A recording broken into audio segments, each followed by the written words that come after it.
उदासीनता हम लोगों की हमको कहां पहुंचा दिए है। एक तरफ विद्वता की वो पराकाष्ठा देख लीजिए, शौर्य, तेज, तप, त्याग, बलिदान, विज्ञान, अध्यात्म, इसकी पराकाष्ठा। और दूसरी ओर इसका ठीक विपरीत देखिए। अंग्रेजों की अभी चर्चा हुई कि अंग्रेजों ने भारत पे शासन किया। अंग्रेजों ने ही नहीं किया, मुगल, तुर्क, अफगान, मंगोल, उज़्बेक, हबशी और यूरोपीय शक्तियों में अंग्रेज, फ्रांसीसी, डच, पुर्तगाली, ये छोटे छोटे देश, कोई प्रतिरोध ही नहीं है।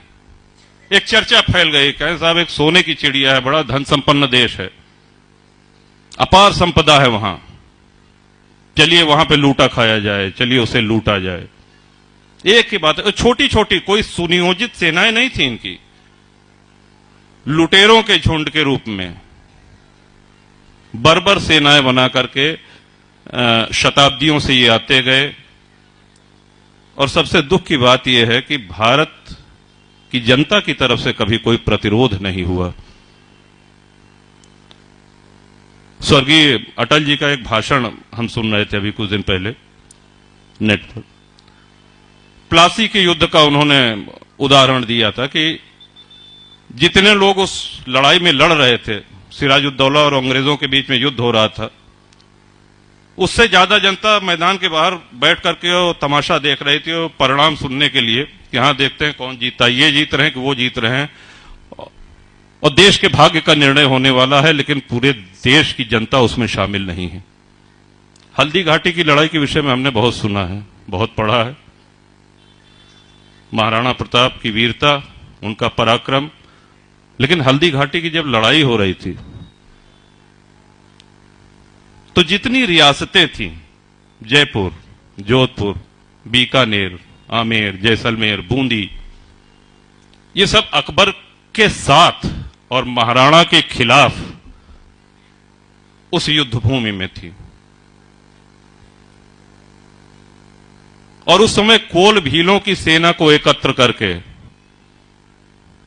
और भामाशाह जैसे दानवीर, उस समय के उद्योगपति, पूंजीपति, उनकी दी हुई संपदा के माध्यम से उनको एकत्र करके एक छोटी सी सेना बना करके महाराणा लड़ रहे थे। और हल्दी घाटी में भी वही हाल था, इधर महाराणा युद्ध कर रहे हैं और बगल में हल चल रहा है, खेती हो रही है। किसी को कोई मतलब नहीं था कौन जीते, कौन ने होए हमें कहानी। तो हमारी ये उदासीनता, हमारी ये निष्क्रियता या कापुरुषता, इसने हमारा पतन किया है, इसने हमको आज पहुंचा दिया है जहां हम आज खड़े हैं। अंग्रेजों के आने के पूर्व भारत एक भूभाग अवश्य था, लेकिन भारतीयता की भावना किसी में नहीं थी।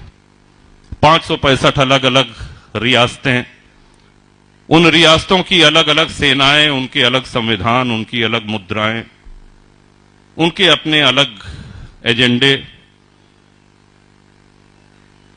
बगल के राजा पे कोई विदेशी हमला कर रहा है तो बाकी 4 राजा जो उनके इर्द गिर्द हैं वो सब प्रसन्न हो रहे हैं कि अच्छा है, इसके साथ तो यही होना चाहिए। खंड खंड करके इस तरह से हमारा देश गुलाम होता आया है। अब दुनिया के नक्शे पे देखेंगे, पुर्तगाल कितना छोटा सा देश है, नीदरलैंड कितना छोटा सा देश है, यूरोप के दूसरे कोने के देश, वहां से चले आए 4 जहाज में, 5 पानी के जहाज में छोटे छोटे, और भारत के एक बड़े भूभाग पर कब्जा कर लिया। किसी ने कोई विरोध नहीं किया, जब तक लूटना था लूटे, और जिस तरह से लूटना था उस तरह से लूटा, कोई प्रतिरोध नहीं हुआ। ये ऐसे अध्याय हैं, ये ऐसे प्रसंग हैं जो हमारा सबका सिर शर्म से झुक जाता है, क्योंकि हमको तात्कालिक लाभ चाहिए, इससे हमको क्या फायदा होगा। बहुत अच्छा विषय राहुल जी ने कहा कि सिस्टर की वेडिंग में। ये सही बात है कि आज भारत में अगर गिनती की जाए तो अच्छी अंग्रेजी बोलने वाले ज्यादा लोग होंगे, लेकिन क्लिष्ट, परिमार्जित और परिष्कृत हिंदी बोलने वालों की संख्या बहुत कम हो गई है। हमने अपनी मातृभाषा को सम्मान देना छोड़ दिया है। अगर हम अपनी मां का सम्मान नहीं करेंगे, हम अपने पिता का सम्मान नहीं करेंगे, अपने बड़े बुजुर्गों का सम्मान नहीं करेंगे, तो फिर हम अपने मित्र से यह अपेक्षा नहीं कर सकते हैं कि उनको भी सम्मान करना चाहिए। अंग्रेजों की गुलामी खत्म हुई, मुगलों की भी गुलामी खत्म हुई, फ्रांस, पुर्तगाली, डच ये सब लौट करके चले गए। कहने के लिए हमारा एक विश्व का सबसे बड़ा लोकतंत्र है भारत। लेकिन एक प्रश्न दे रहे हैं आपको, अवश्य इसका आत्मचिंतन करिएगा, क्या हम मानसिक गुलामी से ऊपर उठ पाए हैं? इतने वर्षों की गुलामी के बाद हम ये मान बैठे हैं कि जो कुछ भी पश्चिमी है वही सही है, चाहे वो पश्चिमी परिवेश हो, चाहे पाश्चात्य ढंग से मिलना, उठना, बैठना, बोलना हो।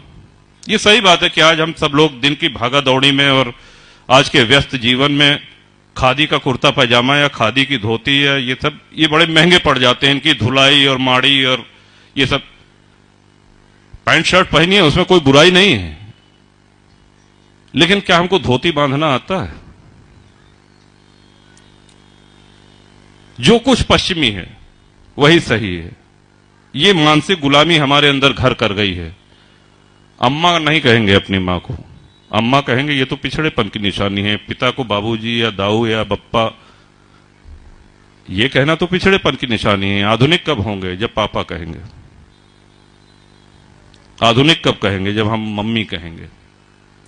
हमने अपनी संस्कृति को, अपने इस विरासत को खुद ही ठुकरा दिया है। चुनौतियां आज मुंह बाए खड़ी हुई हैं। सभी विद्वान वक्ताओं ने बड़े विस्तार से कहा, उन बातों को दोहराने का कोई आशय नहीं है,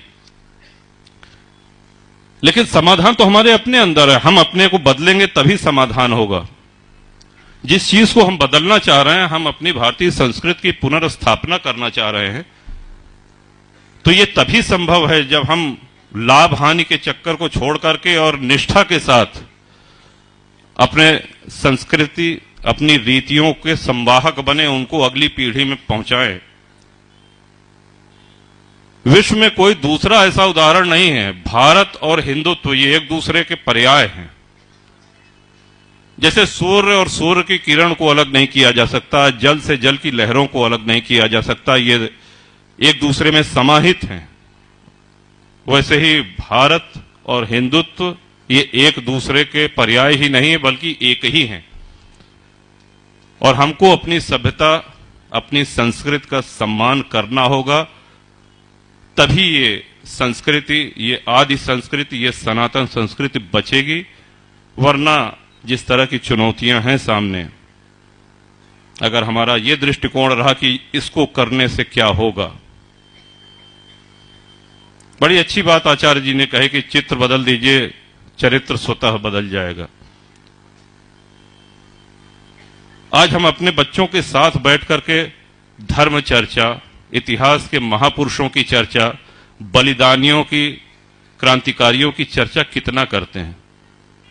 हमको खुद अपने स्मार्टफोन से फुर्सत नहीं है, और बच्चे भी अब अगर बड़े हो गए हैं तो उनका एक अलग व्हाट्सएप ग्रुप है, उनका अलग फेसबुक ग्रुप है, जिसमें हो सकता है एग्जाम के समय थोड़ा बहुत फोन आप लोग रख लेते होंगे। नहीं तो वो सुबह उठते पहला काम जो है वो चाय उसी पे आती है, गुलाब का फूल और गुड मॉर्निंग और चाय, और फिर जब तक सो नहीं जाते हैं तब तक। तो ये हमारे बौद्धिक विकास को रोक रहा है। फोन एक संवाद का कारण है, लेकिन उसका संवाद में ही प्रयोग हो। जो सामने बैठा है, जो आपसे मुखातिब है, जो प्रत्यक्ष बैठा है, आप उससे संवाद नहीं कर रहे हैं। कई जगह आप जाइए, होटल में, रेस्टोरेंट में बैठ के देखिए, एक मेज पे 4 लोग बैठे हैं, चारों अपने फोन पे। जो प्रत्यक्ष है उससे कोई संवाद नहीं। तो एक अजीब सी विचित्र स्थिति में आज हम लोग चल रहे हैं। हम सभी लोग जानते हैं कि देवासुर संग्राम हुआ, देवताओं का असुरों का संग्राम हुआ, जहां पे अमृत के घड़े को लेकर के छीना झपटी में 4 स्थान पर अमृत की बूंदें गिरी, नासिक, उज्जैन, हरिद्वार और तीर्थराज प्रयाग। और यहां पर कुंभ का आयोजन होता है। कुंभ का शाब्दिक अर्थ होता है घड़ा, लेकिन कुंभ से अमृत निकलता है, इसका एक सामाजिक अर्थ भी है। अनादिकाल से पूरे देश के धर्माचार्य, शंकराचार्य, अखाड़े, संत, महंत, महात्मा और राजा महाराजा, ये सब लोग आकर के यहां कल्पवास करते हैं, प्रवास करते हैं। उस समय की जो उनकी समस्याएं हैं उस पर धर्म संसद में चर्चा होती है। अपने अपने राज्यों के कुशल क्षेम के लिए संतों की देशना, उनका अनुशासन, उनका दिशा निर्देश प्राप्त करते हैं और फिर उसको जाकर के अपने राज्यों में लागू करते हैं। स्नान करना, तिलक लगाना, पूजा पाठ करना, ये भौतिक क्रियाकलाप हो गए, लेकिन आध्यात्मिक समृद्धि इस कुंभ से यही मिला करती थी कि हमारा राष्ट्र कैसे समृद्ध हो, देशवासी कैसे और सुखी हो, राज्यवासी कैसे और सुखी हो। इस पिपासा की, इस भूख की पूर्ति कुंभ वर्षों से करता आ रहा है। और सही अर्थों में आज यहां पर दिव्य प्रेम सेवा मिशन के इस मंच पर यह देख करके लगता है कि आदरणीय आशीष भैया के प्रयासों से कुंभ का, महात्माओं का सानिध्य,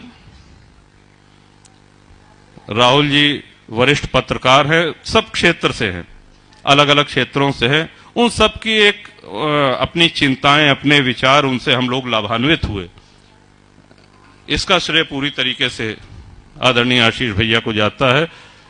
और यहां पर हम आए हैं तो हम कुछ सीख करके जाएं।